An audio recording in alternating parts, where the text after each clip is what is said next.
están escuchando. Es un gusto realmente, como le decía a nuestros anfitriones, platicar sobre qué ha hecho nuestro pequeño país, El Salvador. Digo pequeño porque es un país de miniatura. Es un país súper pequeñito en comparación pues con su país, Rusia. Vamos a compartir ahorita la presentación.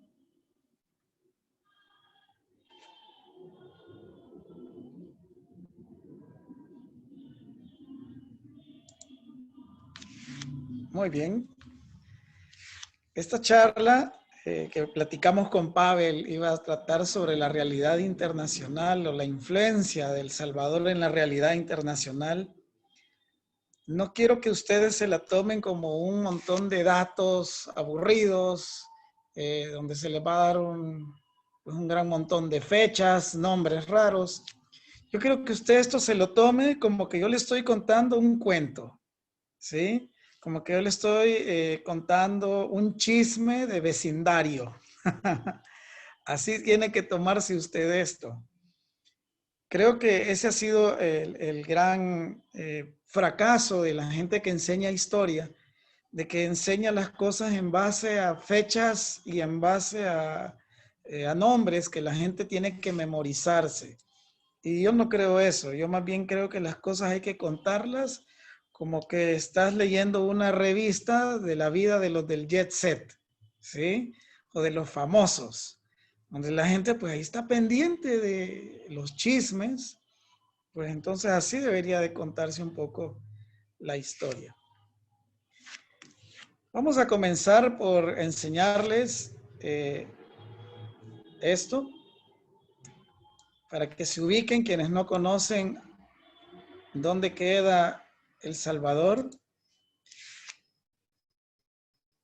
El Salvador, pues es un país muy pequeñito, como les decía. Si lo vemos en el mapa mundi, pues estamos ubicados acá, en esta zona, en el centro de América. Si le podemos dar un zoom a esa zona, pues estamos acá, ¿verdad? Este es el Mar Caribe, aquí el Océano Pacífico. Y aquí tenemos a esta franjita de tierra de color rojo, es El Salvador. Muy, muy pequeño. Aquí lo vemos un poco más ampliado y aquí ya con su división política actual, que estamos divididos en 14 oblast, si puedo abusar de esa palabra, ¿sí? En 14 departamentos. Entonces, pero El Salvador es tan pequeño que para que se hagan una idea exacta, si El Salvador estuviera en Europa, El Salvador tuviera el mismo tamaño de Eslovenia, ¿sí? El país que está al sur de Austria, al norte de Croacia y hacia el este de Italia, ¿verdad? Y Hungría creo que está hacia el este, hacia el oeste. Entonces, es súper pequeñito, 21,000 kilómetros cuadrados.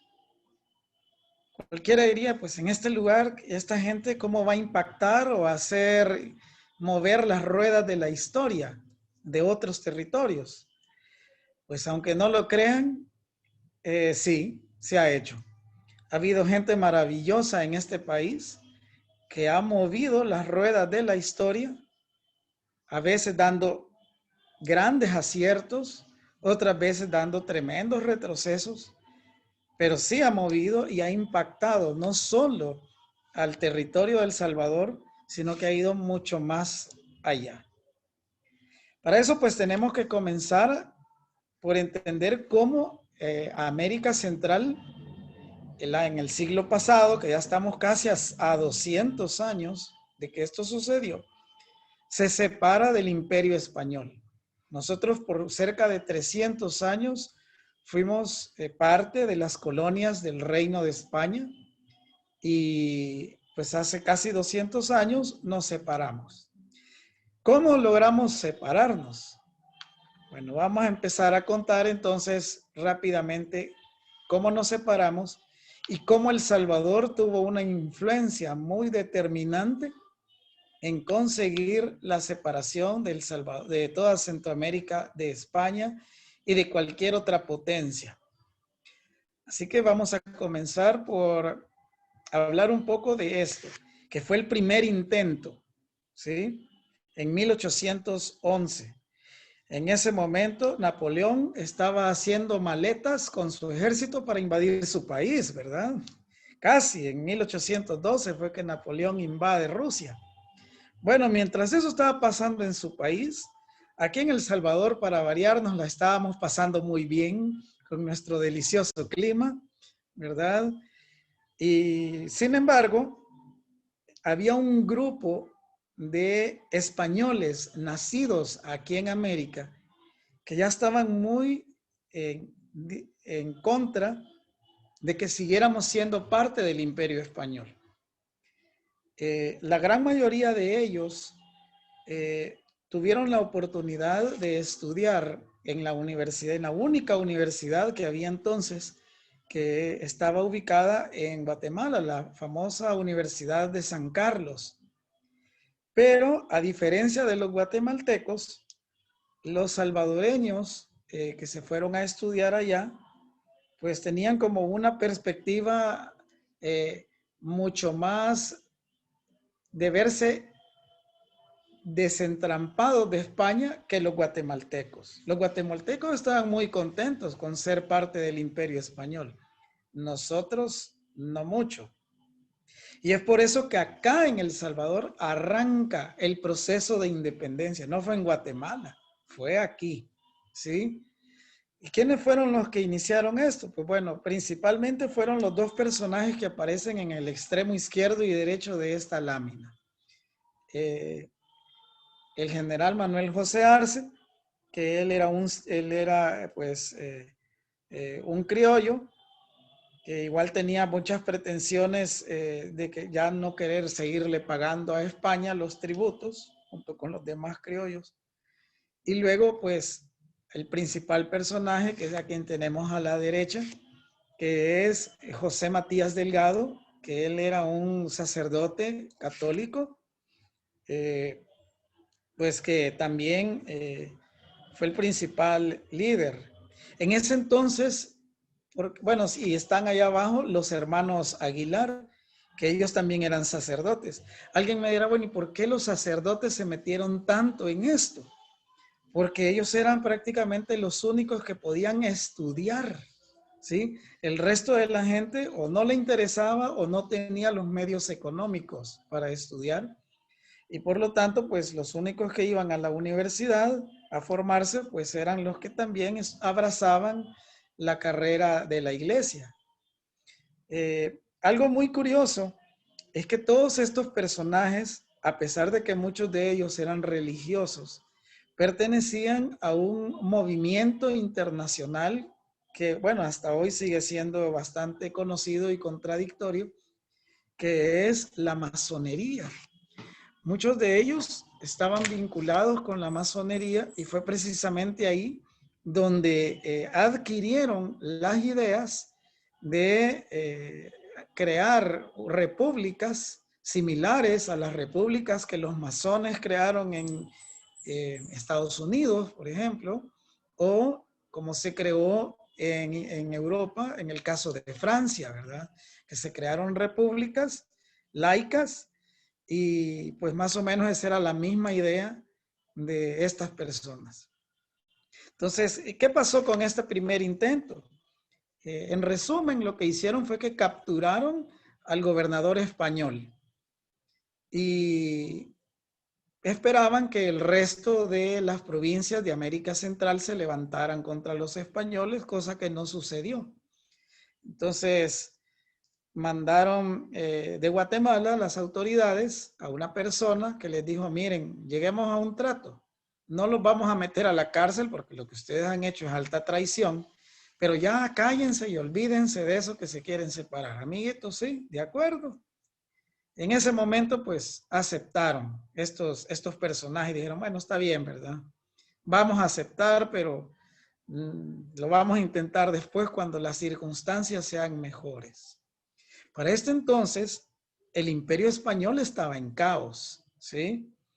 Porque Napoleón había invadido España y el rey andaba fugado. Y por lo tanto, las colonias americanas no reconocían en buena medida la autoridad del gobierno de España. En el sur de América se habían peleado muy fuertemente los americanos contra el gobierno. Ahí quien encabezó eso pues fue Simón Bolívar, junto con José de San Martín y Bernardo de O'Higgins en Chile. Y luego en México, pues que también sacerdotes, también el padre Morelos y el padre Hidalgo iniciaron el movimiento de independencia, movilizando ejércitos, y realmente el gobierno colonial español se la vio de palos. Pero aquí en América Central todavía estaban muy, muy fuertes, ¿sí? Entonces este fue el primer intento de querer independizar. El primer intento en Centroamérica, y lo hicimos los salvadoreños. Primera gran influencia de los salvadoreños en América Central. Hubieron un par de intentos más, ¿sí? De hecho, el siguiente fue en Guatemala, pero los descubrió la autoridad española y sí, los castigó muy duramente. Algunos hasta perdieron la vida, ¿verdad? Por la autoridad española. Eso fue 2 años después de esto. Y luego, nuevamente, los salvadoreños deciden hacer otro intento en el año de 1814. Pero igual, ¿verdad? Las autoridades españolas ya estaban alertadas y esta vez sí, a todos estos personajes que ven acá en este cuadro, sí fueron encarcelados. Estuvieron alrededor de 3 años encarcelados y de hecho otro amigo que estaba ahí también con ellos, incluso fue muerto por las autoridades españolas. Entonces, digamos que ahí murió, digamos, por el momento de los intentos de que Centroamérica se separara de España.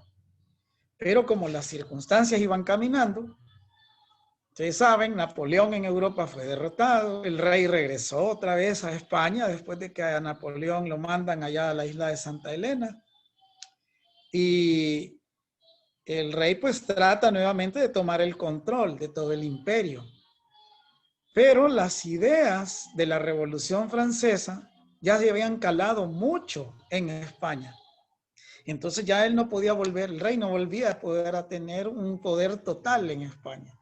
Y el gobierno casi le dijo, Majestad, o acepta usted que haya un parlamento o olvídese, lo quitamos. Entonces fue que España volvió a adoptar una constitución, ¿sí? Adoptó una constitución que le da amplias libertades, no solo a las autoridades españolas, sino incluso también a las autoridades de las colonias aquí en América. Y esa fue la señal que esperaron nuestros amigos, los independencistas del Salvador.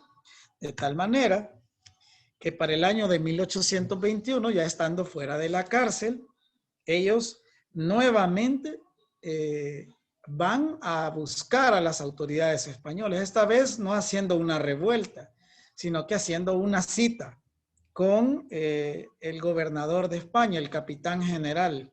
En ese entonces, quien estaba aquí en América Central era un señor que se llamaba Gavino Gainza. Este señor es importante y les cuento también por qué. Él había estado participando como miembro del gobierno de España en el Perú, y él vio cómo llegó Bolívar y los independencistas y pelearon fuerte, ¿verdad?, por conquistar la independencia del Perú. Así que a él prácticamente le tocó dar la rendición de las fuerzas españolas en el Perú. Después de eso, el gobierno español lo manda aquí a América Central, que todavía era un dominio español. Y cuando llegan estos señores, ¿verdad? Nuestros representantes, Matías Delgado, Arce, etcétera, y le dicen, mire, señor, le dicen, o nos deja libres o vamos a hacer relajo. Entonces él, como ya estaba asustado de lo que había visto en América del Sur, inmediatamente cedió. Dijo, ok, le dijo, ¿Dónde firmo? Como que si le llevaran un cheque, ¿verdad? ¿Dónde firmo el cheque? Así que él firma el acta de independencia un 15 de septiembre del año de 1821. Entonces América Central se independiza de España sin violencia, sin disparar un tiro. De hecho, se le dice a Gabino Gainza que si nos puede hacer el favor, imagínense, de quedarse él al frente del gobierno mientras los centroamericanos organizamos la primera elección para convocar a una asamblea centroamericana. O sea que el señor este siguió siendo el gobernador de Centroamérica en ese lapso, alrededor de unos 4 meses, ¿sí? Después de eso, pues ya Gabino Gainza pues ya fue sustituido por la asamblea. Así que América Central, mis estimados, es libre gracias a El Salvador.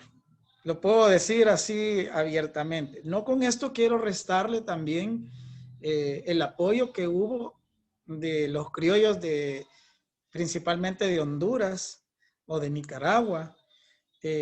Igual también los criollos de Costa Rica y algunos criollos de Guatemala.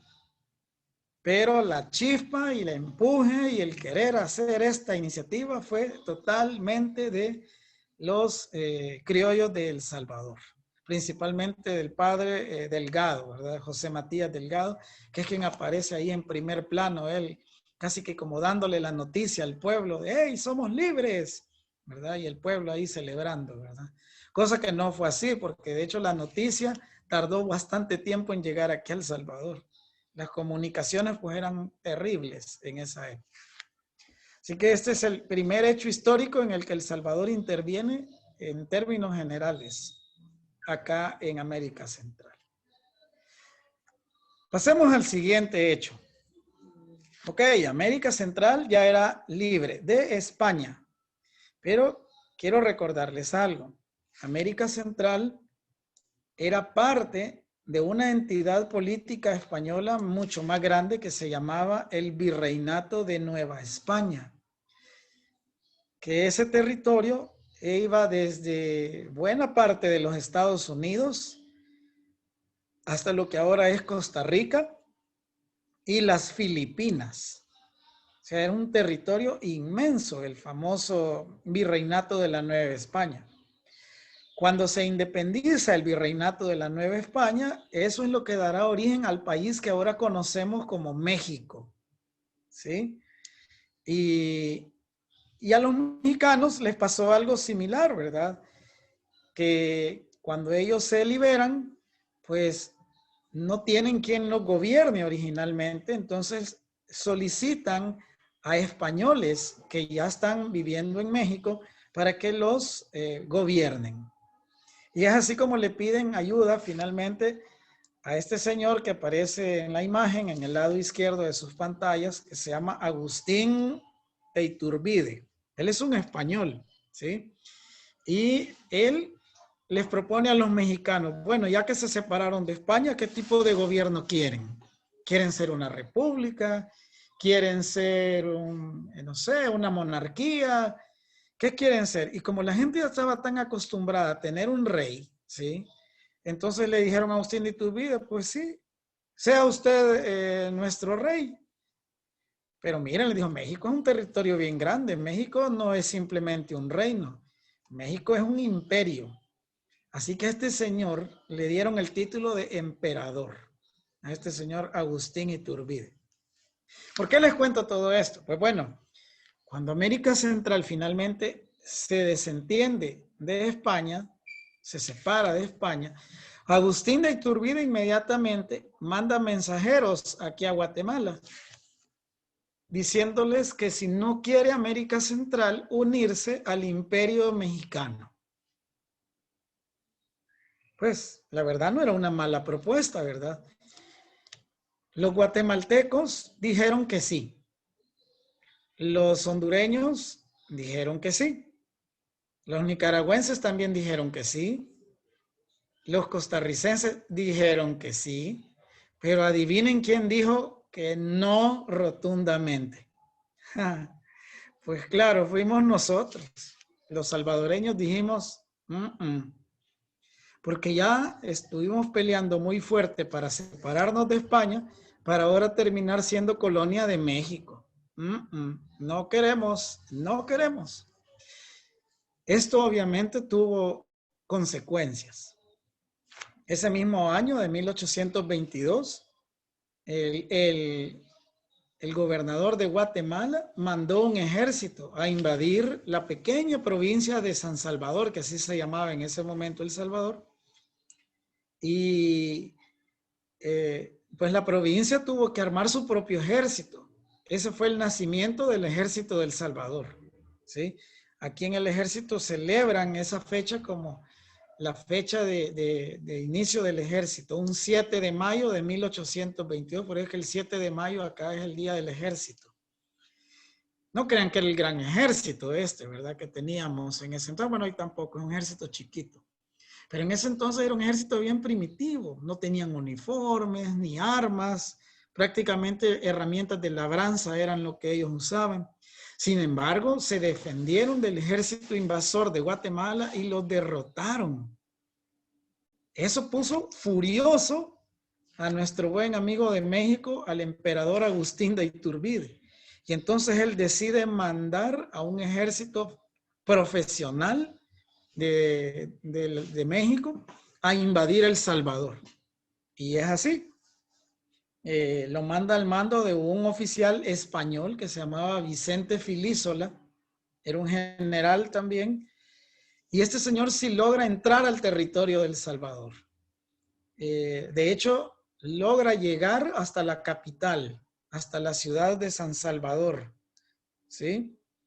Y ya estaban las tropas mexicanas listas a tomar la ciudad de San Salvador cuando llegó la noticia de que en México había habido una revolución y habían quitado a Agustín de Iturbide y que iban a adoptar el modelo de una república en México.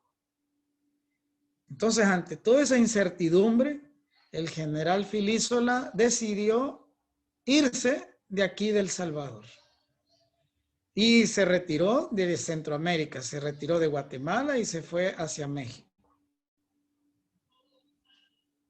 Entonces, muy orgullosamente podemos decir los salvadoreños que tampoco, nunca fuimos parte del imperio mexicano de Agustín de Iturbide. Ahora, ¿qué consecuencia tuvo esto? El retiro. Y que El Salvador haya resistido a esto. Pues que el resto de las provincias, es decir, Honduras, Nicaragua, Costa Rica y Guatemala, pues al final decidieran mejor echarse para atrás. Y cuando vieron que se retiró el ejército mexicano, pues también ellos dijeron, no, fíjense que ya mejor, no gracias, ya no queremos ser parte de México. Y es cuando se firma en el año de 1823 una nueva acta de independencia, en la cual Centroamérica se declara libre de España y de cualquier otra potencia extranjera. Así que podemos decir que hasta ese año realmente fuimos independientes o declarados independientes de cualquier otra potencia extranjera. Ahora, la pregunta del millón es, ahora que ya somos independientes, ¿cómo nos vamos a organizar los centroamericanos?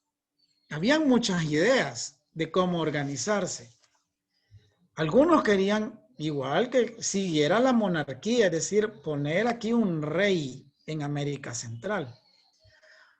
Otros querían poner la república. Y esas dos tendencias fueron las que al final terminaron dividiendo la política de este país. División que estuvo presente hasta no hace mucho, ¿sí? La gran división que era entre los que querían que las cosas siguieran igual o los que querían implementar cambios. Se les llamó entonces a los que querían que las cosas fueran igual, los conservadores, y a los que querían cambiar las cosas, los liberales, ¿sí? Los conservadores en ese momento, cuando Centroamérica está decidiendo qué va a hacer por sí misma, querían que las cosas siguieran igual que durante la colonia. Los liberales, en cambio, querían implementar grandes cambios, principalmente en el área educativa, en el área industrial, en el área comercial. Querían implementar muchos cambios. Entonces, pues las cinco provincias de Centroamérica al final deciden que se van a unir en un solo país. Este país se llamó la República Federal de Centroamérica. La mayoría de los que impulsaron la idea de la federación como tal, así como Rusia hoy, ¿verdad? Que es una federación, ¿verdad? Pues la idea, los que más la impulsaron fueron los salvadoreños, que es donde estaban la mayoría de los liberales aquí en América Central.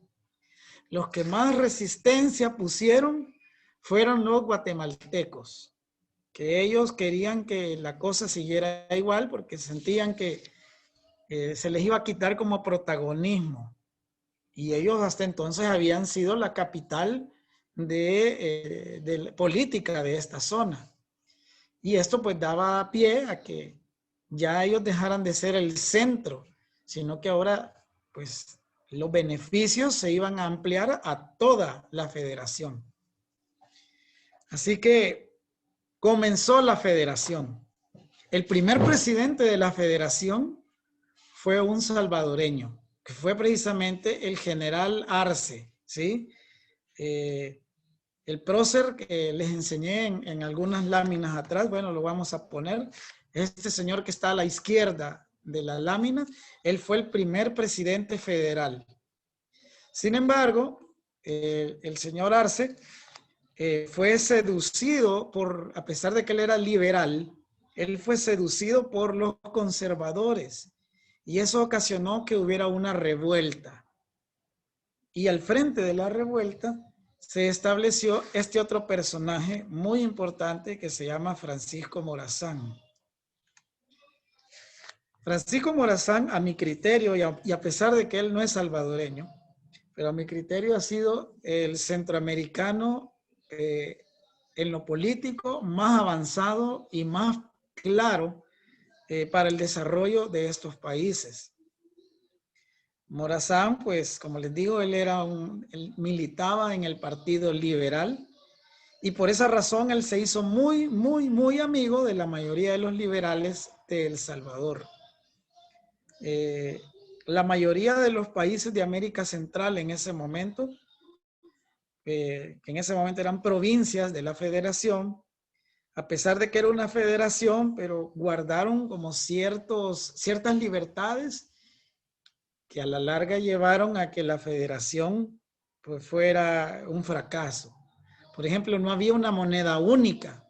Imagina qué relajo fuera si en Rusia cada oblast tuviera su propia moneda. Y luego otra prerrogativa que conservaron es que cada provincia tenía su propio ejército. Vuelvo a lo mismo, imagínense que en Rusia cada oblast tuviera su propio ejército, o sea, sería un gran relajo, ¿verdad? Casi que como que fueran países diferentes. Entonces no tendría sentido casi que estuvieran juntos. Pues eso es lo que terminó pasando acá. A pesar de que la idea era conformar un solo país federal, es decir, moneda única, ejército único, etcétera, impuestos únicos, leyes únicas, pues no logró conformarse. El egoísmo fue demasiado grande entre las diferentes provincias que querían mantener sus costumbres, sus tradiciones, y al final, pues, el proyecto de la federación murió.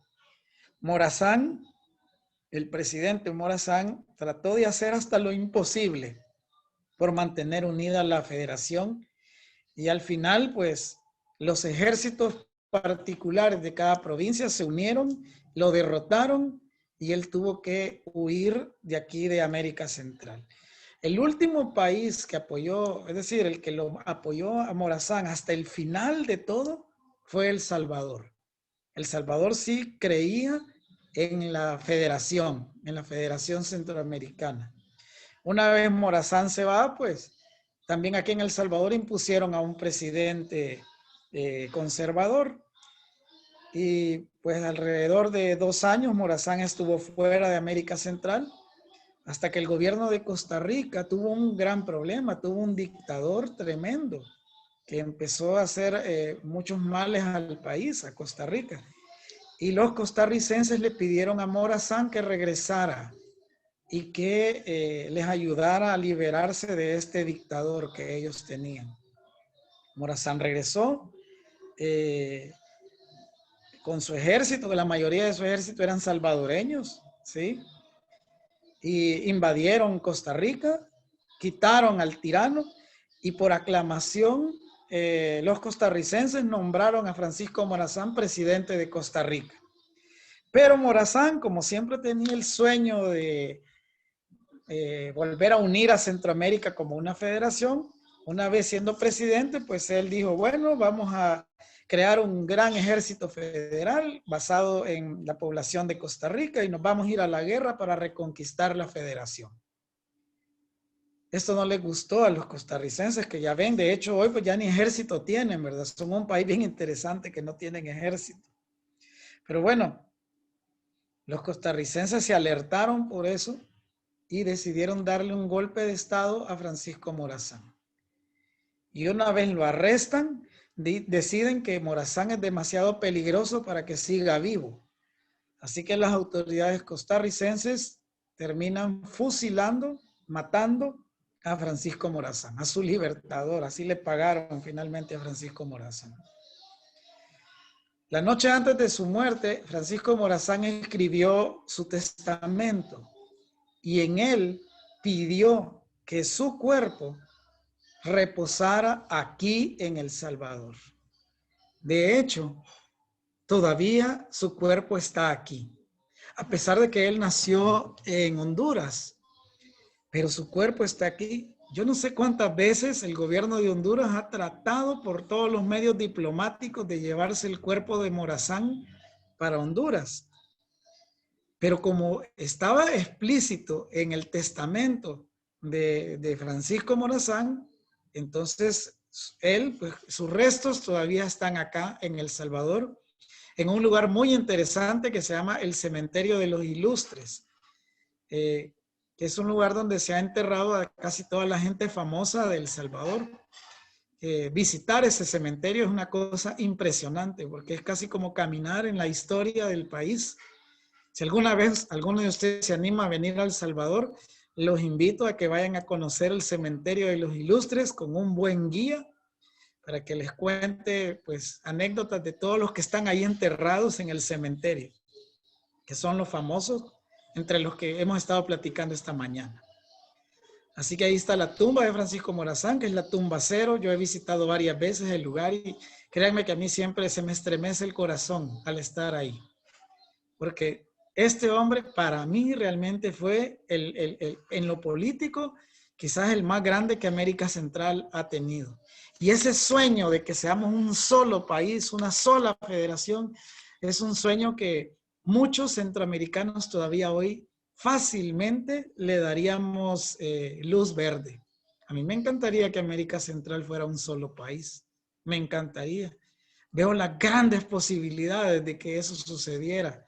En lugar de ser 5 paisitos que estamos ahí peleándonos por tonterías, ¿verdad? Pero bueno, eso fue lo que sucedió con la República Federal, ¿verdad? Que al final el sueño de la República Federal se acabó. Posterior a eso, pues cada provincia empezó a ver cómo sobrevivía, ¿sí? Y ¿quiénes mandaban en las provincias? Pues bueno, generalmente eran gente o muy rica o quienes tenían el poder militar, o ambas cosas. Era gente rica y que al mismo tiempo tenía el poder militar. A esa etapa entonces de la historia de América Central se le conoce como el caudillismo, que viene de la palabra caudillo, que quiere decir el jefe, el líder.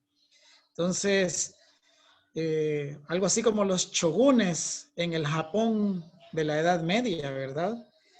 Entonces, estos caudillos que tenían fuerzas militares y poder económico son los que comienzan a gobernar América Central en sus provincias, en cada uno de los países. Aquí en El Salvador contamos con caudillos tanto del lado de los liberales como del lado de los conservadores. Y me gustaría referirme hoy a un caudillo que es también el personaje del caudillismo que yo también más admiro, que es este señor, el capitán general Gerardo Barrios.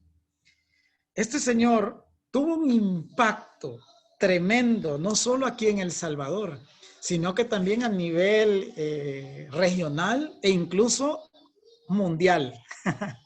Aquí les voy a contar varias anécdotas de este señor. Bueno, él fue educado en todas las ideas de la ilustración francesa. De hecho, él hablaba varios idiomas de forma muy fluida. Hablaba inglés, francés, hablaba latín, sí, ¿verdad? Hablaba latín, entre otros, ¿verdad? Y español. ¿Por qué les cuento esto? Bueno, ya se van a dar cuenta de cómo le sirvió a Gerardo Barrios hablar varios idiomas.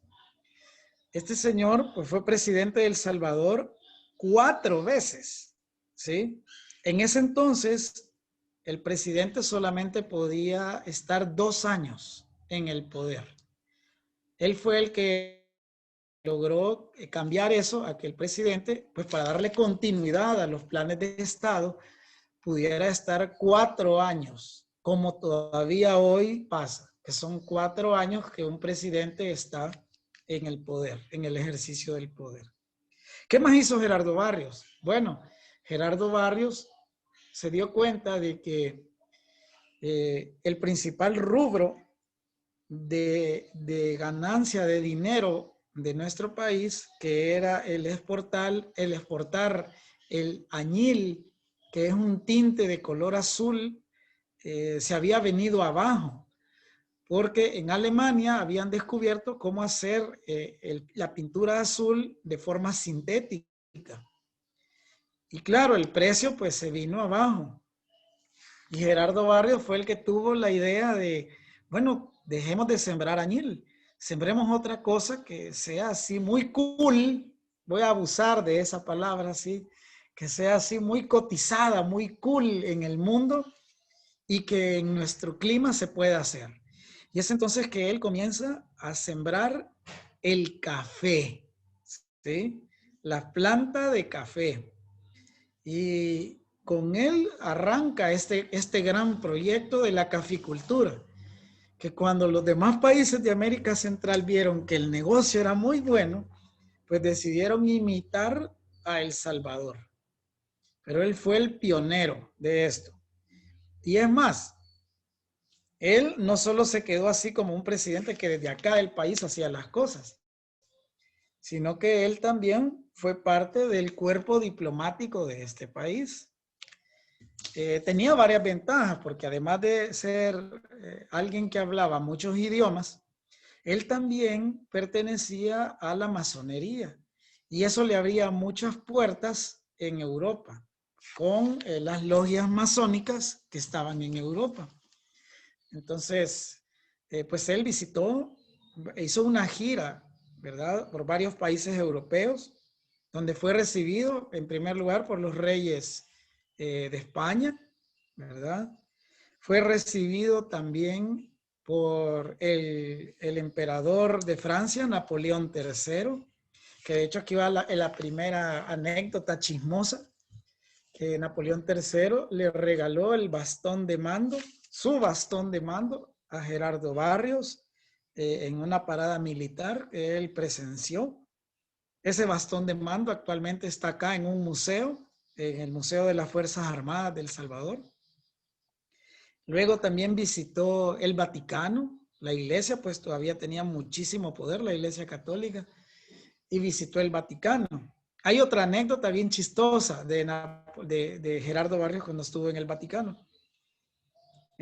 cuando él se presentó ante el Papa, uno de los cardenales, pensando que Gerardo Barrios no entendía el latín, le dijo al Papa en latín: mire, santidad, no son tan feos estos indios de ahí de América, ¿verdad?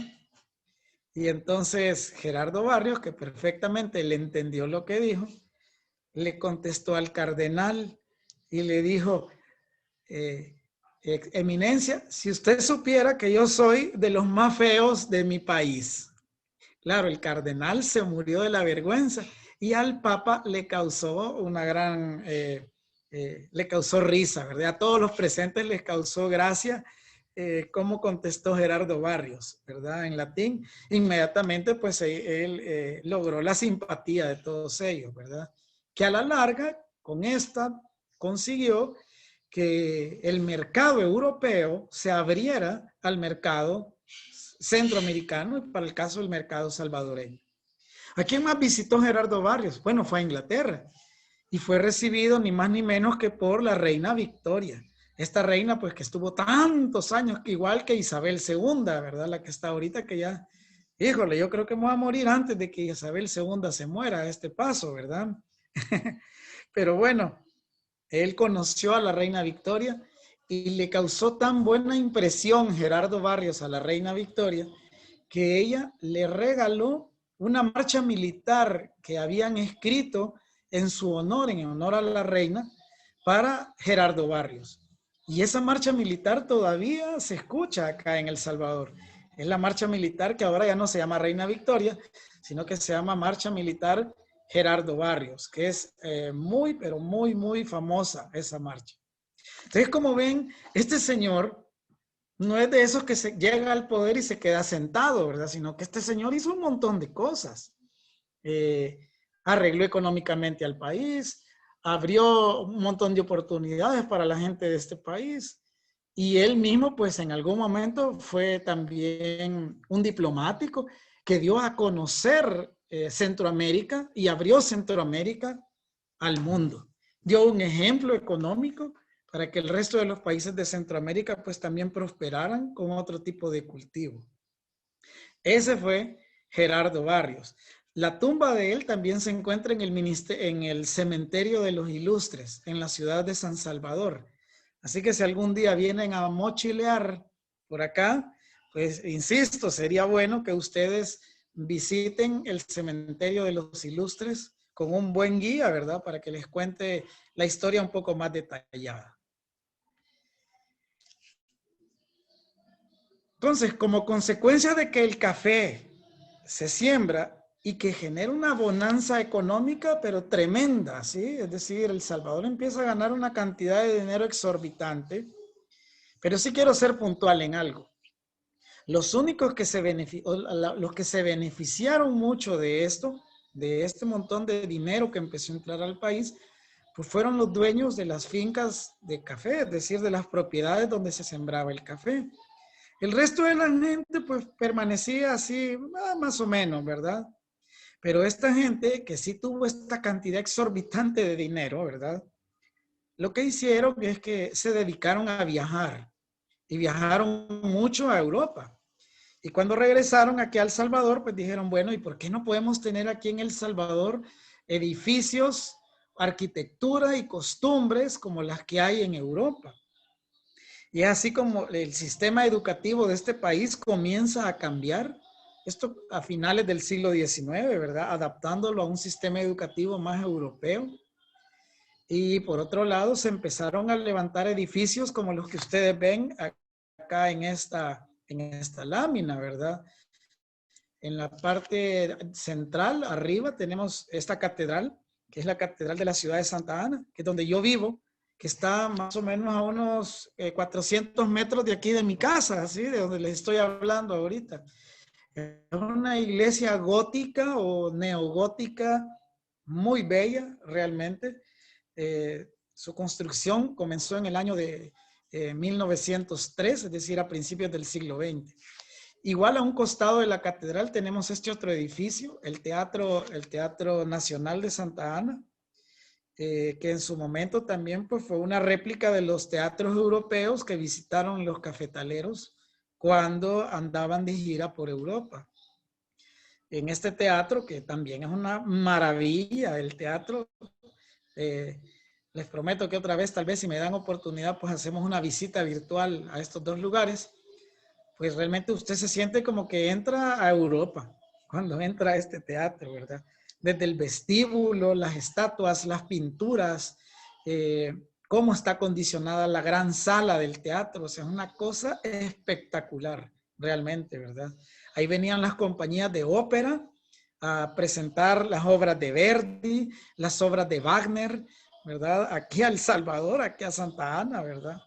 Y actualmente pues todavía sigue siendo un centro cultural muy activo. Lástima que hoy por la pandemia pues ya no, ¿verdad? De hecho yo he sido usuario de ese teatro. Yo, entre las múltiples cosas que me gusta hacer, pues tengo una banda de rock y me gusta tocar música de los Beatles. Entonces ya me he presentado varias veces con mi banda en ese teatro.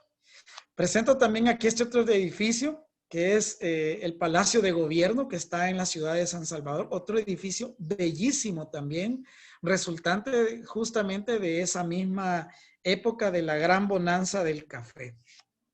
Y he colocado también en esta misma época a este personaje en la esquina superior izquierda, que yo creo que muchos de ustedes lo conocen. Es un personaje pues universal. Es el famoso Principito del libro del francés Saint-Exupéry, ¿sí? Que es un libro, pero increíble, bonito, ¿verdad? Y aquí hay cosas que quizás ustedes no sabían de este señor Antoine de Saint-Exupéry. Este señor francés, que de hecho él era un conde, él era un noble francés, él se casó con una salvadoreña. ¡Ja! Esa señora que está junto con él. Ella se llamaba Consuelo Suncín, de acá del Salvador. Y ella se dio cuenta de que Saint-Exupéry pues tenía historias bien bonitas. Y ella fue la que prácticamente empuja a Antoine de Saint-Exupéry a escribir el libro del Principito. Es más, los dibujitos del libro del Principito los hizo Consuelo Suncín, una salvadoreña, que eso va a quedar para la posteridad, ¿verdad? Es un libro maravilloso, muy conocido, muy simbólico, ¿verdad? Que más que estar dirigidos a los niños, es un libro que está dirigido a nosotros los adultos, que de repente pues desenfocamos nuestra misión de vida por múltiples situaciones y nos volvemos aburridos, serios y un montón de cosas. Pues bueno, ese fue el resultado de la gran bonanza del café. Pero insisto, esta bonanza no solamente fue para, no llegó a todo el mundo. Esta bonanza fue parcial. Llegó solo a a un cierto sector de la población de este país. Y claro, eso empezó a desatar que hubiera muchas injusticias y que hubieran muchos recelos entre los que no tenían nada y los que sí tenían mucho. ¿Ya? Finalmente, pues he colocado acá una planta de café para que vean cómo es el café, ¿verdad? Es un arbusto pequeño, más o menos de unos 2 metros, 2,5 metros, que cuando produce sus frutos, pues son así, como que si fueran pequeñas uvas, para que se hagan una idea. Y eso, pues, lo que se hace es que se seca y la semilla es la que se muele y con eso es lo que se hace la famosa bebida que ustedes y yo disfrutamos todas las tardes o cuando nos toca desvelarnos para no dormirnos, que es el café. ¿Ya? El Salvador todavía produce café, aunque ya no mucho, aunque de eso voy a hablar un poco más adelante, de cómo el rubro económico de este país cambió. Pero ya ven, ¿verdad? El impacto que el café y generó acá. Esto también lo copiaron otros países de acá de América, que gracias a que sus élites agrícolas tenían muchos recursos, pues empezaron a querer imitar la cultura de Europa en sus propios países. Llegamos ahora a este momento de la historia. Aquí es donde empiezan quizás las páginas tristes de nuestra historia. Como consecuencia de que hubiera gente que tuviera mucho y que hubiera gente que no tuviera prácticamente nada.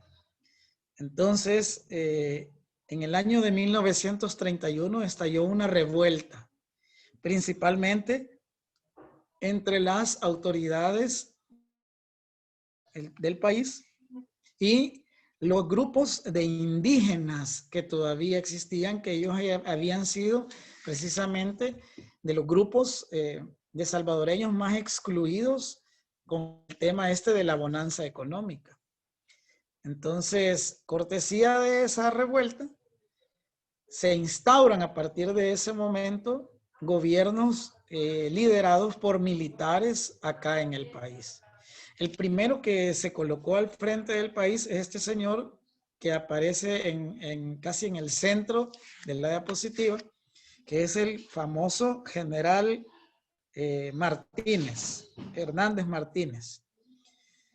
Este señor fue dictador de nuestro país desde el año de 1931 hasta el año de 1944, ¿sí? El gobierno de Martínez se caracterizó por dos cosas. Fue muy represivo. Aquel que andaba aquí con cuentos, el gobierno de Martínez no se lo pensaba mucho y lo mandaba a fusilar. Pero por otro lado, no quiero decir que solamente hubo represión. También Martínez comenzó un largo proceso de modernización del país, como por ejemplo la implementación de la red de autopistas del país. Algunos han vinculado a que Martínez era un admirador de los dictadores fascistas de Europa de aquella época, principalmente de Mussolini y de Hitler. De hecho, él públicamente en algún momento dijo que él se sentía afín a estos. Sin embargo, cuando estalla la Segunda Guerra Mundial, pues dado que los Estados Unidos era nuestro principal socio económico, pues El Salvador decide participar al lado de los aliados contra las potencias del eje en la Segunda Guerra Mundial. Martínez, al final de su mandato, en el año de 1944, pues ya era visto como una figura, como un dinosaurio, ¿verdad? Ya la gente quería probar el tener un poco más de libertad. Y los estudiantes de la Universidad Nacional de El Salvador organizaron una huelga donde todo el mundo en este país no iba a trabajar hasta que el general Martínez renunciara. Así que gracias a Dios, sin disparar un arma de fuego, el presidente Martínez decidió renunciar al poder y se suponía que se iba a implementar un gobierno democrático. Sin embargo, esto no fue así. Después de Martínez, pues vino un grupo de civiles y militares que tomaron el poder. Y después fue un grupo de militares los que mantuvieron el poder en este país durante los siguientes 30 años. Por eso es que este periodo de la historia se le conoce como el autoritarismo militar. Si bien los otros gobiernos no fueron tan duros como el de Martínez, pero sí siempre fueron autoritarios y tenían restringidos ciertas libertades de la población. Sin embargo, fueron lo suficientemente listos como para no ser tan elitistas como fueron los gobiernos de la época de la República Cafetalera, sino que abrieron muchas instituciones de ayuda y de modernización del país. Una de esas fue el Instituto del Seguro Social, lo que brinda servicios médicos a toda la población de El Salvador. Y también hicieron grandes planes de trabajo, y de hecho los cumplieron en cuanto al área de vivienda. Y ahí impactaron muchísimo, crearon y ampliaron muchísimo las ciudades, principalmente la ciudad de San Salvador. Sin embargo, pues, los gobiernos militares de El Salvador, al final de cuentas, solo estaban siguiendo como las grandes líneas que los Estados Unidos habían dictado para esta zona del mundo. Porque a la larga los Estados Unidos, nos guste o no nos guste aceptarlo, pues ha sido como, lo voy a decir así para que nadie se enoje, ha sido como nuestro hermano mayor, ¿verdad? Y casi que él nos ha impuesto muchas veces algunas cosas.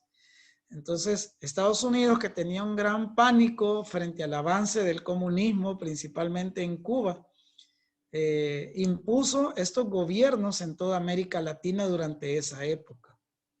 Lo cual, pues, hasta cierto punto, el restringir las libertades y que solamente los militares gobernaran, pues hizo que los países no se desarrollaran tan bien. Y aquí quiero yo mencionar cómo es que sí esto tuvo, digamos, un impacto positivo en el único país de América Central que decidió acabar con su ejército, precisamente para no vivir esta situación, que fue Costa Rica. Los costarricenses decidieron quitar, eliminar el ejército e invertir todo lo que se hubiera invertido en armas, en vigilar a la población, en, no sé, ¿verdad? En hacer maniobras, en comprar equipos, etcétera, etcétera. Decidieron invertirlo en salud y en educación. Eso sí, hicieron un pacto con los Estados Unidos para que Estados Unidos, en el caso de que el territorio de Costa Rica fuera invadido, entonces el Estados Unidos y la ONU iban inmediatamente a enviar tropas para auxiliar a Costa Rica. Y hasta la fecha entiendo que así es como funciona el asunto. Costa Rica no tiene ejército, es el único país aquí de América, no sé si del mundo entero, pero sí es, al menos de aquí de América, es el único país que no tiene ejército y por lo tanto se libró de esta época del autoritarismo militar. Claro, lejos de que esto, que el autoritarismo reforzara que la gente fuera sumisa y aguantara, fue todo lo contrario. Fue todo lo contrario. Y eso al final vino a estallar en una guerra tremenda, de la cual ya vamos a hablar, la famosa guerra civil. Mientras fue el autoritarismo de los militares, ocurrió sí un episodio bien triste y es importante porque sí impactó en las relaciones de El Salvador con el resto de los países de América Central, que fue la guerra de las 100 horas contra Honduras. O sea, tuvimos una guerra contra Honduras en el año de 1969. Erróneamente esta guerra se le ha llamado la guerra del fútbol, pero no tiene nada que ver con el fútbol, ¿sí? Se le llamó así porque El Salvador y Honduras, cuando ya la cosa estaba por estallar, estaban en las eliminatorias del Mundial de Fútbol de 1970, que se jugó en el país de México. Por cierto, la Unión Soviética, creo que cuando era la Unión Soviética, en lo que ahora es Rusia, participó en ese Mundial de Fútbol. Pues bueno, lo que sucedió en Honduras fue lo siguiente, que por muchos años mucha población de El Salvador se fue a vivir allá a Honduras. Y los salvadoreños pues siempre hemos sido un pueblo muy próspero, es decir, el salvadoreño es alguien que siempre busca cómo sobrevivir, qué vender de manera honrada, ¿verdad? Y de manera legal. Y pues la gente empezó a prosperar mucho en Honduras, nuestros compatriotas salvadoreños.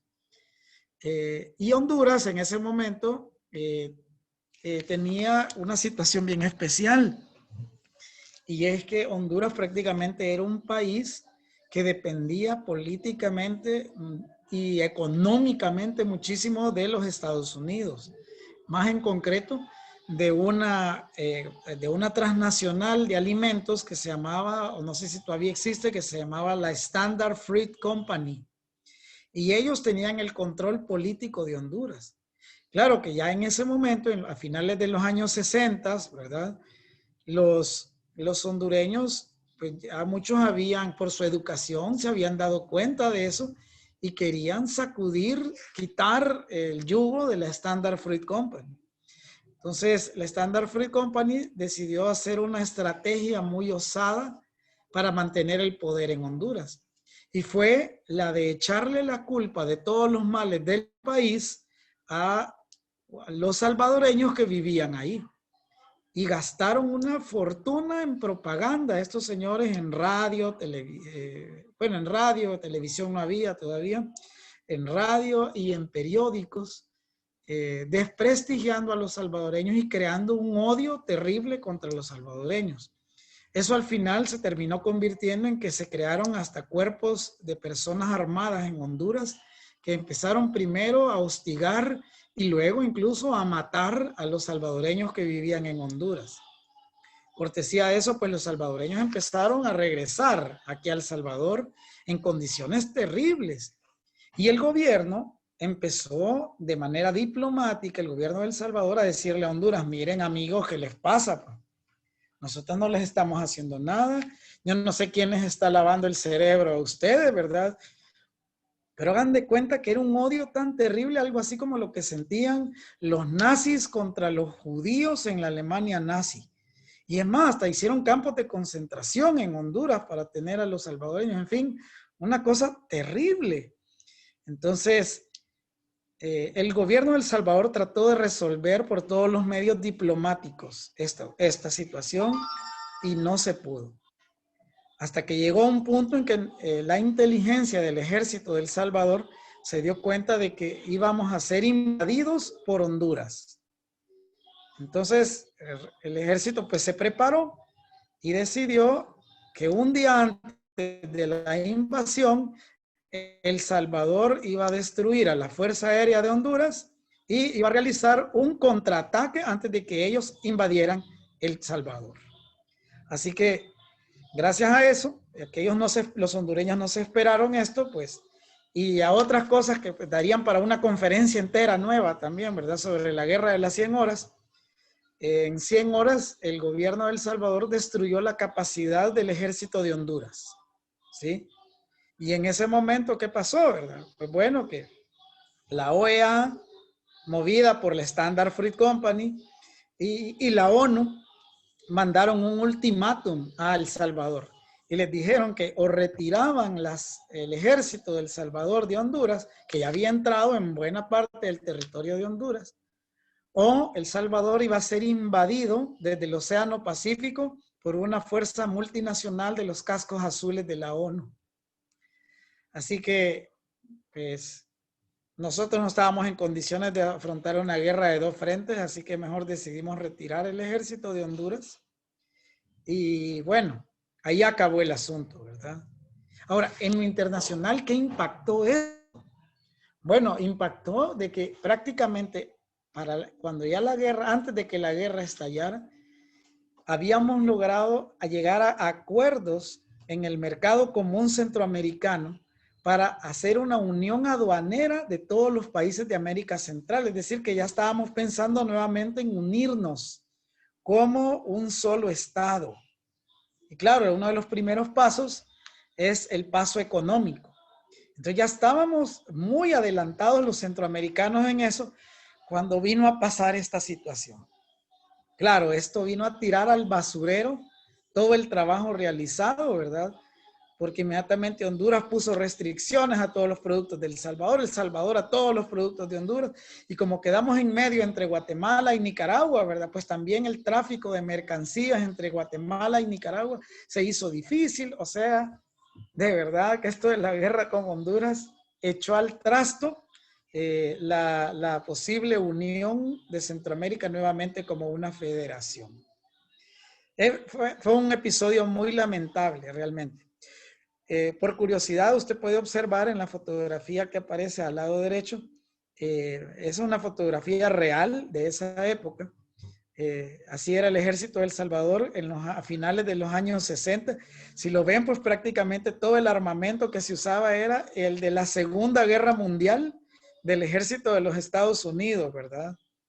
La única diferencia, creo yo, que había era el rifle que usaba nuestro ejército, que era un rifle de origen alemán, el G3, era un rifle moderno, que de hecho muchos consideran que eso fue lo que le dio la potencia de fuego más fuerte a nuestro ejército sobre el ejército de Honduras. Pero el resto, pues del todo, los cascos, los uniformes, los aviones, todo era de la Segunda Guerra Mundial lo que ocupábamos. Ahora lo que usamos en la mayoría, bueno, durante la Guerra Civil, que fue el episodio que voy a narrar después, pues fue todo prácticamente sacado de lo de la Guerra de Vietnam, de los Estados Unidos, que fue justamente cuando estábamos en la Guerra de las 100 horas. ¿Ya? Así que ese fue el episodio de la Guerra de las 100 horas. Para luego pasar al episodio más triste de nuestra historia. Una guerra civil es algo que deja huellas tan profundas y duras en la población de un país que tardan, no digo años, tardan generaciones en curar, ¿sí? Porque cuando ha sido la misma gente del mismo país la que ha matado, híjole, los resentimientos que quedan duran mucho tiempo y todavía los estamos viviendo. Yo creo que hasta que mi generación desaparezca, es que va a desaparecer los últimos resentimientos de esto de la guerra civil que tuvimos. Entonces, la guerra civil fue el resultado de toda la opresión que los militares ejercieron por más de casi 40 años, ¿sí? Se organizó mucha gente, principalmente estudiantes de la Universidad Nacional y gente pues que había sido golpeada o que había sido hostigada por los organismos de autoritarismo del Estado. Y ellos comenzaron a conformar grupos, varios grupos. No quiero decir que todos los grupos que se rebelaron iban tenían, digamos, las mismas ideas. Había gente tan radical como el Partido Comunista de El Salvador. O gente que, no sé, ¿verdad? Lo único que querían era quitar a los militares del poder y darle oportunidad a personas estudiadas, civiles, para que ejercieran cargos en el gobierno. Entonces, como ven, pues era una gran amalgama de tendencias que había dentro de los revolucionarios, pero que al final lograron unirse en una sola entidad que pasó a llamarse el Frente Farabundo Martí para la Liberación Nacional. Y pues durante los años 70 ellos se organizaron y finalmente en los años 80 ya ellos organizados como un ejército revolucionario, pues inician la guerra aquí en El Salvador, ¿sí? Parte de las cosas tristes que sucedieron, ¿verdad? Fue, por ejemplo, el asesinato de la máxima jerarquía de la Iglesia Católica, Monseñor Óscar Arnulfo Romero, que actualmente, pues él fue declarado santo por la Iglesia Católica hace un par de años. Él es nuestro santo, ¿verdad? El santo hecho en El Salvador. Monseñor Romero es una figura pues, que se atrevió a decirle a los militares y a los gobiernos militares que la estaban regando. Pero por otro lado también les hizo ver sus errores a la incipiente guerrilla revolucionaria. Él realmente, pues yo creo que fue una persona que sí trató de ser como una entidad conciliadora y eso fue lo que al final le costó la vida, ¿sí? De que él quería acabar con la vorágine de sangre que estaba iniciando en la guerra y al final pues a él también, él fue asesinado mientras daba misa, ¿sí? En una ceremonia religiosa fue que él fue asesinado. Le dispararon, un francotirador le disparó. Bueno, la guerra, yo viví la guerra en persona. Me imagino que también don Yuri Santa Cruz, que nos acompaña, pues vivió la guerra en propia carne, ¿verdad? Yo aquí en Santa Ana, en esta zona del occidente del país, donde fue más tranquila, aunque hubieron sus batallas, pero en la zona oriental y central de El Salvador, la guerra sí fue muy dura. Y la guerra, al final, pues, hablando del impacto internacional, la guerra de El Salvador, pues fue, al igual que como en otros países, un reflejo de la Guerra Fría. Esa guerra, pues, que existió entre los Estados Unidos capitalistas y la Unión Soviética con el sistema socialista, comunista, ¿verdad? Pues nosotros al final fuimos los que pusimos los muertos en la Guerra Fría, ¿verdad? Acá en El Salvador. Y no fueron pocos. Fueron casi 80,000 personas las que murieron durante los 12 años, tanto combatientes como también las personas que fueron víctimas colaterales del conflicto, como lo fue mi padre. Él falleció porque estaban operándolo en un hospital y detonaron una bomba y la energía eléctrica se fue. Se cortó la energía eléctrica y pues cortesía de eso, pues él no pudo sobrevivir a su operación. Entonces, como ven, de verdad, todos al final durante la guerra, en una guerra civil perdemos gente y los odios quedan por mucho tiempo y cuesta sanar. Y económicamente, amigos, esa guerra nos hundió. Haber pasado esos 12 años en guerra nos hundió, puso en pausa muchos de los proyectos de desarrollo para el país. Una pausa, pues que claro, nuestros hermanos del resto de Centroamérica sí la aprovecharon muy bien, como Guatemala, por ejemplo, Honduras aprovechó muy bien, Costa Rica, ni se diga, aprovechó muy bien. Nicaragua, pues que pasó su proceso también de guerra civil durante los años 70 y luego la implementación del gobierno socialista en Nicaragua. Pues también pasaron su propio proceso, pero no vamos a hablar hoy de ello, ¿verdad? Estamos en El Salvador y personalmente, pues le digo, El Salvador sí fue tremendamente impactado, frenado por la guerra civil.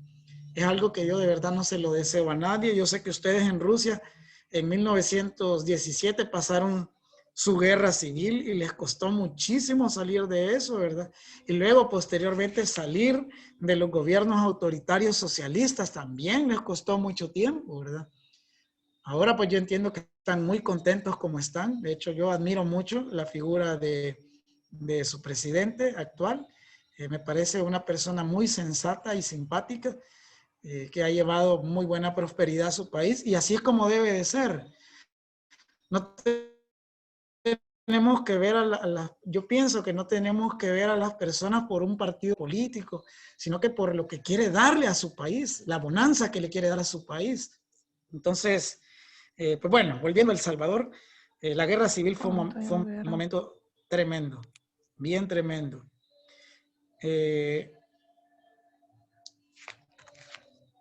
Vamos a ir ya casi terminando. Uy, sí, ya se nos pasó el tiempo. Vamos a la parte de la actualidad. ¿Qué pasó después de la guerra? Pues después de la guerra se da este fenómeno de las pandillas, ¿verdad? Que es un fenómeno que nos ha costado muchísimo a nosotros resolver. Y de esto pues podríamos dar una conferencia entera también de lo del fenómeno de las pandillas. Que esto se origina en los Estados Unidos, pero que al final termina volviéndose una mafia internacional, ¿verdad? Principalmente de emigrantes salvadoreños. ¿Qué otra cosa pasa en la posguerra? Pues que abandonamos nuestra moneda y pasamos a a dolarizarnos. Nos casamos del todo con la economía de los Estados Unidos. Porque durante la guerra mucha gente lo que hizo es que se fue para Estados Unidos y tenemos una población de casi 3 millones de salvadoreños viviendo actualmente en los Estados Unidos. Entonces, esa gente manda mucho dinero, o sea, trabajan y mandan dinero a la familia de acá. Y ese es el principal rubro actualmente de generador de riquezas de este país. Ya no es el café, sino que ahora son los salvadoreños que trabajan fuera de acá de El Salvador en Estados Unidos. Por otro lado, en los 90, ya sin la guerra, se comenzaron a hacer muchos proyectos de modernización. Una de las cosas a las que se les puso énfasis fue a restaurar todas las comunicaciones terrestres de este país que fueron severamente dañadas por la guerra. Y se implementó una idea muy interesante, que fue la de crear una entidad que si bien era del gobierno y recibía su dinero de parte de los contribuyentes, pero que era semiautónoma y que subcontrataba empresas de construcción para los proyectos. Este proyecto se llama Fovial y fue el que se encargó de restaurar toda la red de carreteras del país. Más o menos comenzó el proyecto por el año 98 y todavía continúa. ¿Por qué menciono el proyecto del Fovial? Porque esto impactó muchísimo también al resto de países de América Central que copiaron el modelo y pues Centroamérica en ese sentido ha tenido un gran avance en el área de sus comunicaciones y redes de carreteras. Sin embargo, esa polarización de la que hablábamos, de los viejos contrincantes de la guerra, ¿verdad? Aunque el ejército guerrillero se volvió un partido político, ¿verdad? Continuó y esto desestabilizó muchísimo también los planes de desarrollo del país y también de su desarrollo hacia afuera, porque estábamos más enfrascados en pelearnos entre las dos grandes facciones políticas y lo que unos hacían, deshacían los otros y lo que hacían los otros, los deshacían los unos. Total que es un gran problema, ¿verdad?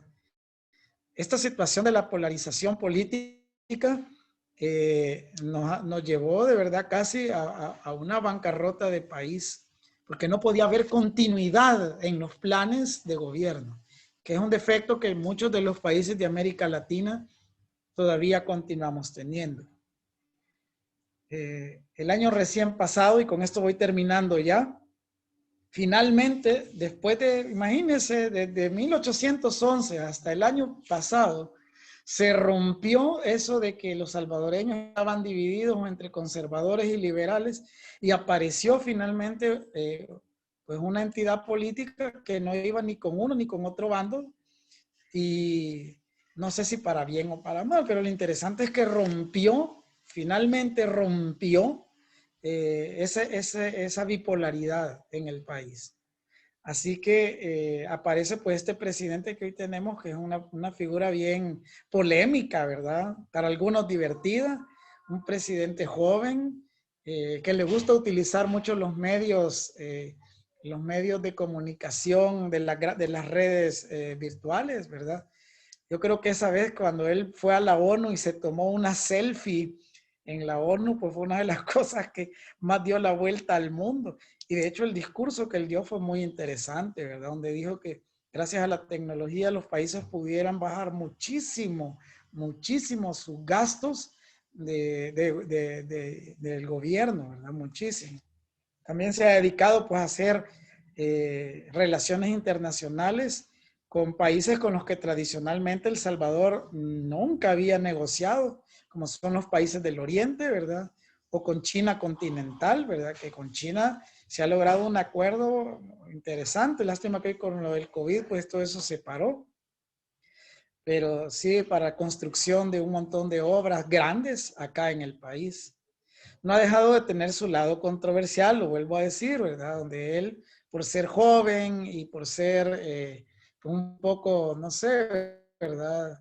De pensar un poco más con sus emociones y no con la cabeza, de repente se deja llevar y hace cosas como, por ejemplo, la vez que metió a todo el ejército en la Asamblea Nacional, ¿verdad? Que esa vez la gente se quedó así como, ups, vamos a volver al autoritarismo militar o qué pasa aquí, ¿verdad?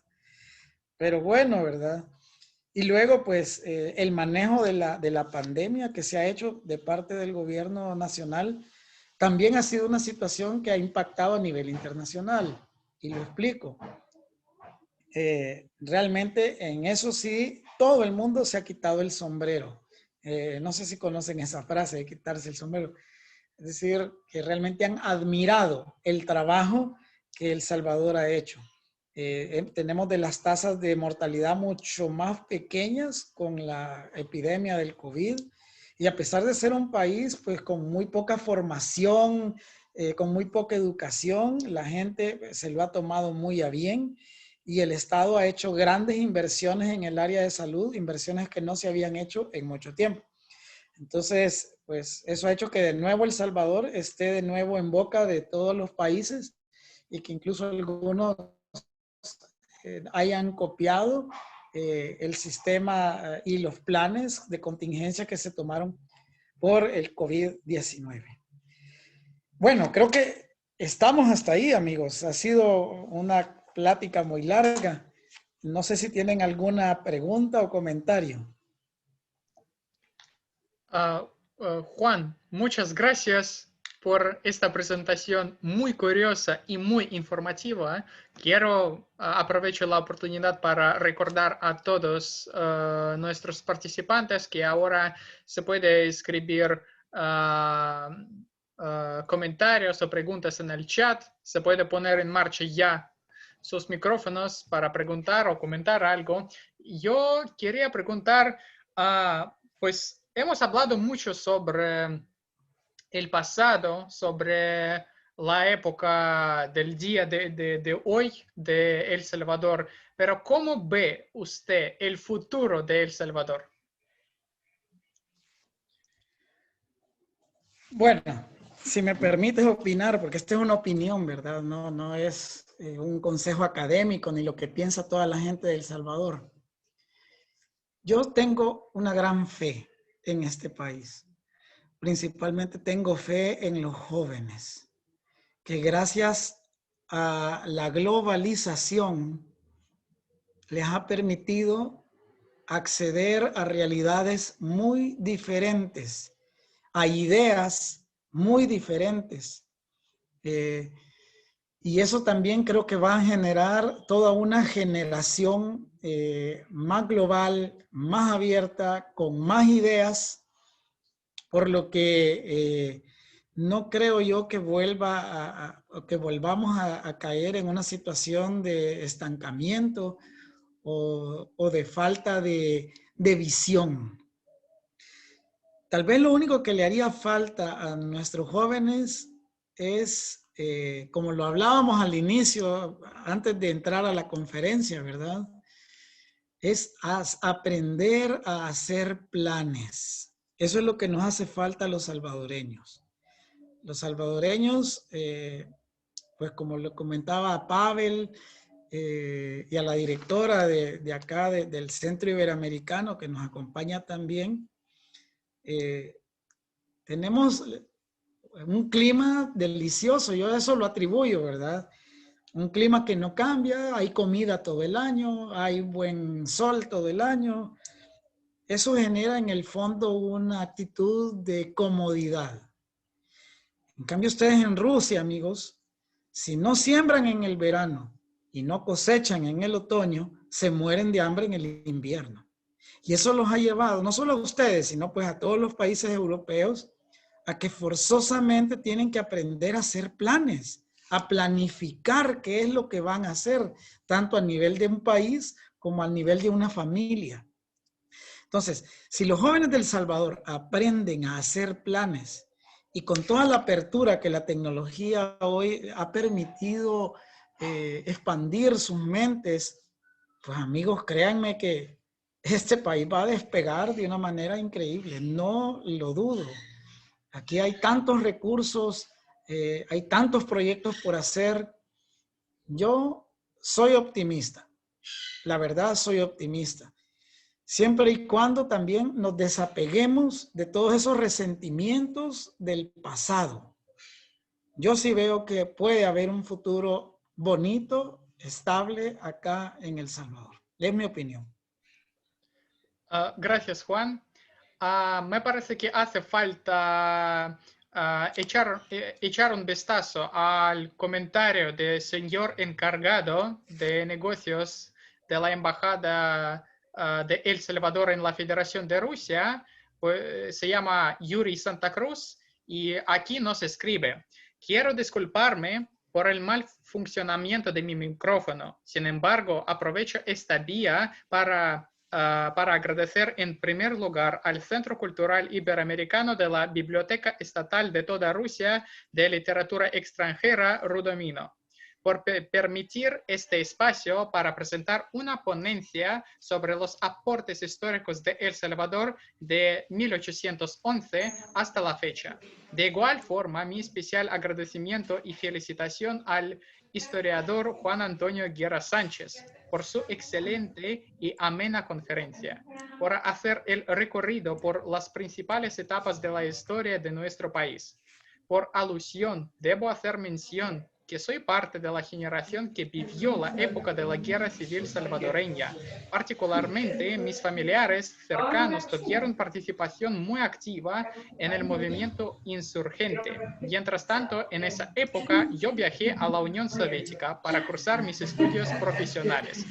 Muchas gracias, señor encargado. Pues lamento que haya un problema con su micrófono, pero muchas gracias por su comentario.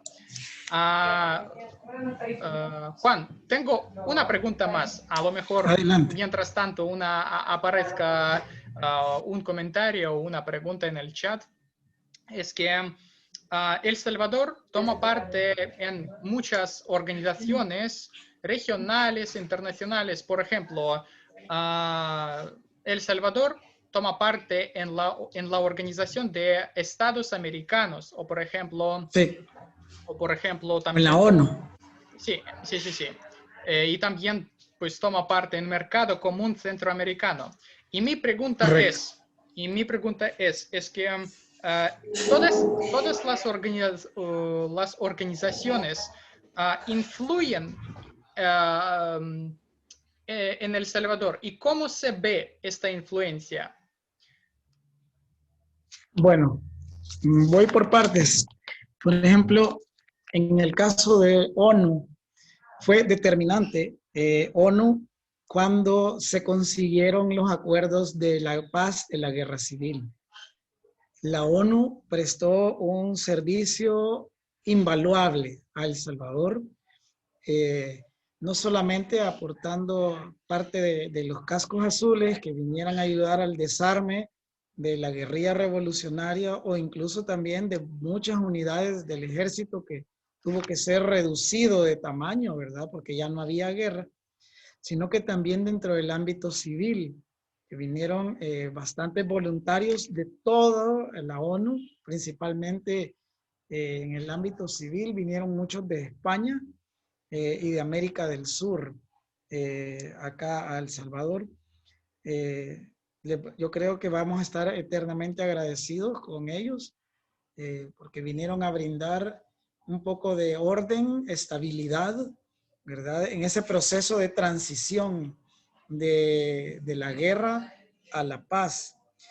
Por otro lado, bueno, gracias a eso y que El Salvador pues vivió esa experiencia, El Salvador ha formado contingentes también que han ayudado a misiones de paz en otros países a lo largo del mundo, ¿verdad? Por ejemplo, se han enviado misiones a Haití, aquí cerca, a Chipre, allá en Europa, ¿verdad? Igual a Oriente Medio se han mandado misiones. Entonces, todas auspiciadas por Naciones Unidas, pero gracias a la experiencia que El Salvador vivió después de su guerra civil. Con la OEA, pues hemos tenido relaciones de todo tipo. Bueno, ya viste lo que pasó en la guerra con Honduras, que prácticamente ellos fueron los que frenaron la guerra rápidamente. Pero por otro lado, también la OEA nos ha permitido a nosotros, sobre todo en la ayuda en la parte de establecer tratados comerciales con otros vecinos del área de aquí de América. Luego el Mercado Común Centroamericano, por ejemplo, que fue destruido después de la guerra con Honduras, pues se ha rehecho en estas últimas 2 décadas y ha hecho bastantes avances. Por ejemplo, ya casi se está negociando nuevamente el hecho de que sin aranceles puedan circular libremente las mercaderías dentro de América Central. Entiendo yo que el actual presidente ha hecho un tratado muy fuerte con el presidente de Guatemala en ese sentido. que de hecho Guatemala pues es en América Central junto con Honduras nuestros dos socios comerciales más fuertes. Entonces de hacer una especie de canal seco interoceánico, es decir que los camiones de transporte de mercancías viajen desde la costa del Atlántico a través del país de Guatemala hasta entrar aquí a El Salvador, al puerto más grande que hay aquí en América Central, que hoy por hoy es el puerto de Acajutla.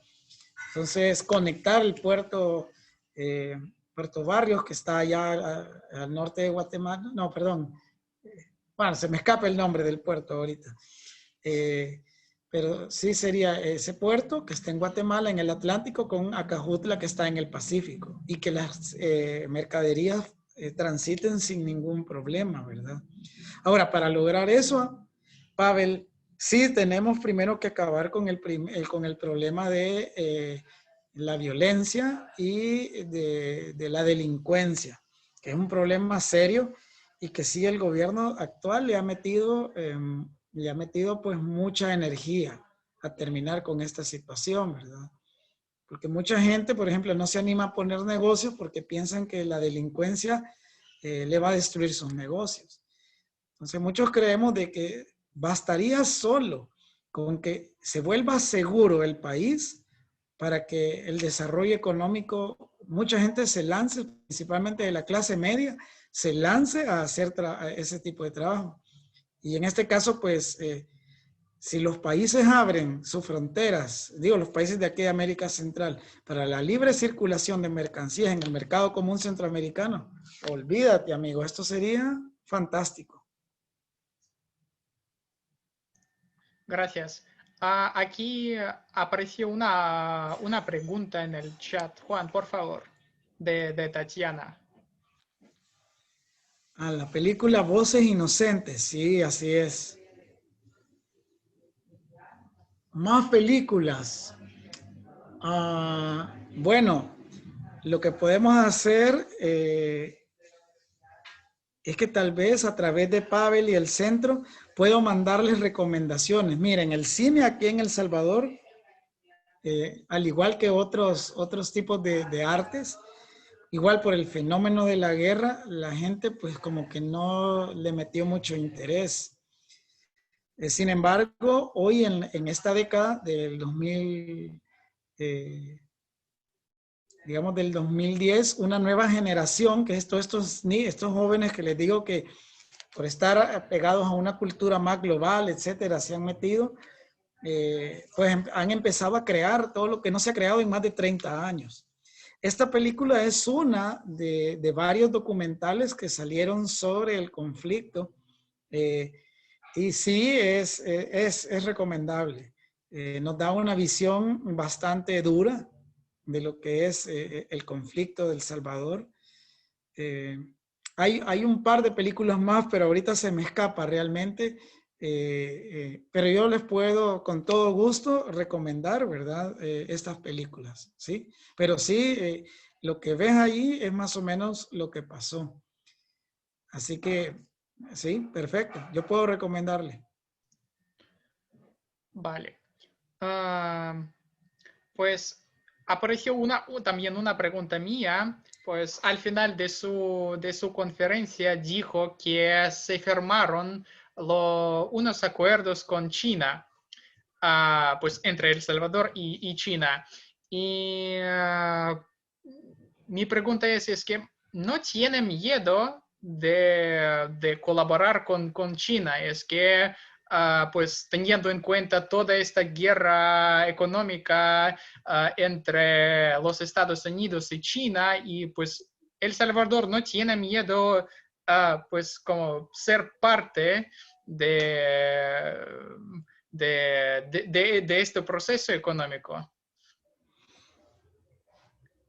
Fíjate, Pavel, que esa pregunta surgió inmediatamente en las cabezas de casi todos los salvadoreños cuando el presidente visitó China y firmó los acuerdos. Hubo un cierto temor porque tradicionalmente, te repito, ¿verdad? Nuestro hermano mayor, si le podemos llamar así, ¿verdad? Ha sido los Estados Unidos y de él dependen muchas cosas. Imagínate, nuestra moneda pues es la misma moneda de los Estados Unidos. Sin embargo, yo creo que este es un paso que se está dando y muy acertado en el sentido de afirmar nuestra independencia. ¿Por qué lo digo así? Porque El Salvador perfectamente puede ofrecer muchas cosas, y no solo a un grupo tradicional de países, sino a cualquier país del mundo. Bueno, yo pongo como ejemplo, Estados Unidos tiene relaciones con casi todo el mundo, ¿verdad? Aunque no piense de la misma manera que muchos países que tienen embajada en su territorio. Por ejemplo, durante la Guerra Fría, Estados Unidos tenía su embajada de la Unión Soviética, ¿ya? Y había embajada de los Estados Unidos en la Unión Soviética. Entonces, si bien es cierto que en ese momento de la Guerra Fría la cuestión económica pues era bien cerrada, porque los países del bloque de la Unión Soviética solamente tenían relaciones económicas entre ellos, y los gobiernos capitalistas de Occidente solamente tenían relaciones entre ellos, pues muchos economistas empezaron a pensar en que realmente el éxito para que eventualmente no volviera a haber una guerra generalizada es que la economía también estuviera ligada por todos lados. Y justo eso es lo que se ha conseguido en estos últimos años. Por mucho que ideológicamente posiblemente China y Estados Unidos estén peleados, pero económicamente están casados. Hay mucha empresa norteamericana que funciona en China, y muchos productos chinos circulan en la economía estadounidense. Entonces, yo creería que El Salvador también tiene que entrar en esa misma línea de abrir su economía a cualquiera que quiera comprar nuestros productos o nuestros servicios. Y aunque efectivamente al principio a algunos les asustó decir, uy, pero si China, si son los enemigos de los Estados Unidos, pero en realidad no son enemigos nuestros, ¿sí? Son pues un mercado que hoy por hoy no se ha tocado, y que de hecho ya El Salvador está comprando y vendiendo muchos productos con China. Entonces, al final, hacer un tratado ya más formal con ellos, pues yo creo que es como el resultado de esta interrelación económica que ha existido entre la mayoría de países del mundo. Ya no podemos hablar de economías cerradas. Hoy toda la economía del mundo está entrelazada, y lo que de repente pase económicamente en China o en Rusia nos afecta a nosotros. O lo que pasa en Sudáfrica nos afecta, lo que pasa en Estados Unidos nos afecta.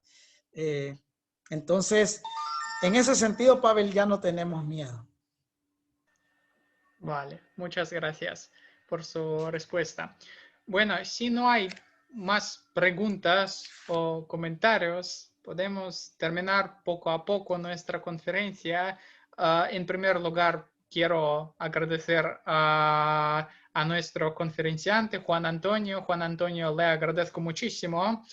También a los representantes diplomáticos que han participado en esta conferencia, y también a los participantes.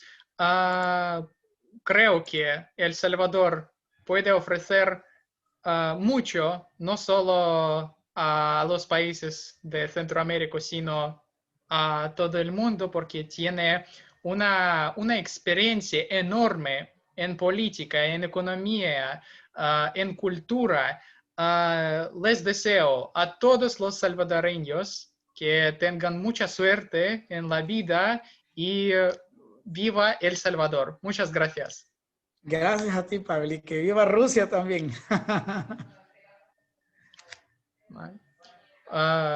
Hasta luego. Adiós.